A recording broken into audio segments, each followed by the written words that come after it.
అస్మద్గురుభ్యో నమః.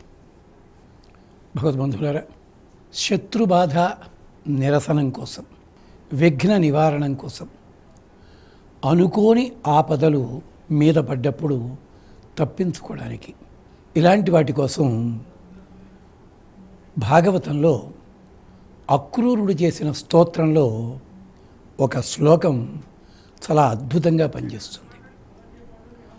అక్కడ కృష్ణ పరమాత్మని చూచి క్షీరసాగరంలో ఉన్న స్వామిగా చూచాడు. అక్కడ ఆయన అవతారాలని గుర్తొచ్చాయి.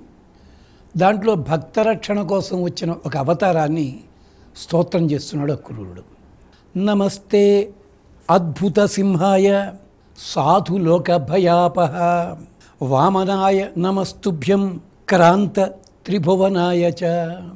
తమాషాగా నరసింహావతారం, వామనావతారం రెండూ కలిపి స్తోత్రం చేస్తున్నాడు అక్రూరుడు. కారణం ఏమిటో తెలుసిన? నరసింహావతారం భగవంతుడు అంతర్వ్యాప్తి, అన్ని వస్తువులలో తానై ఉంటాడని చెప్పేది.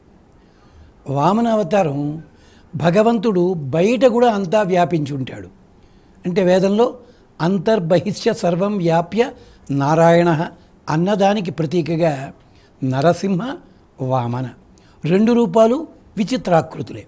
అదిగో అందువల్ల మనకి ఇంటా బయట కూడా ఏ రకమైన ఇబ్బందులు లేకుండా ఉండడానికి ఈ శ్లోకాన్ని పారాయణ చేసుకోవడం చాలా విశేషమైన ఫలితాన్ని ఇచ్చేది.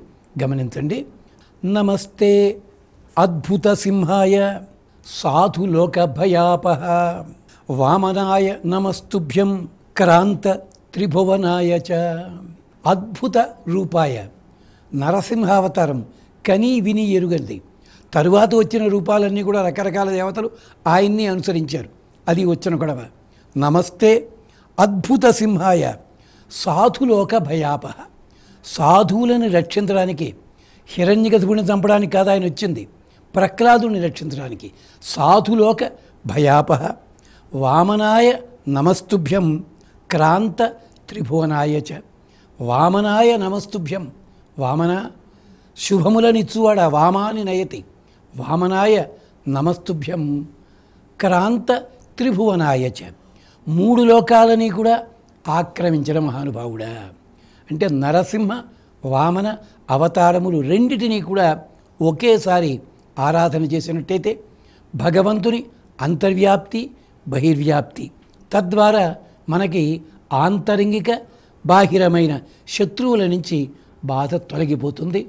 నమస్తే అద్భుత సింహాయ సాధులోక భయాపహ వామనాయ నమస్తుభ్యం క్రాంత త్రిభువనాయ చ.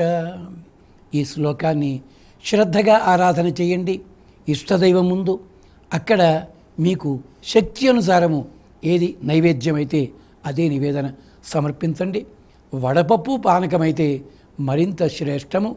కొన్నాళ్ల పాటు దీన్ని సాధన చేయండి, ఫలితాన్ని పొందండి. స్వస్తి.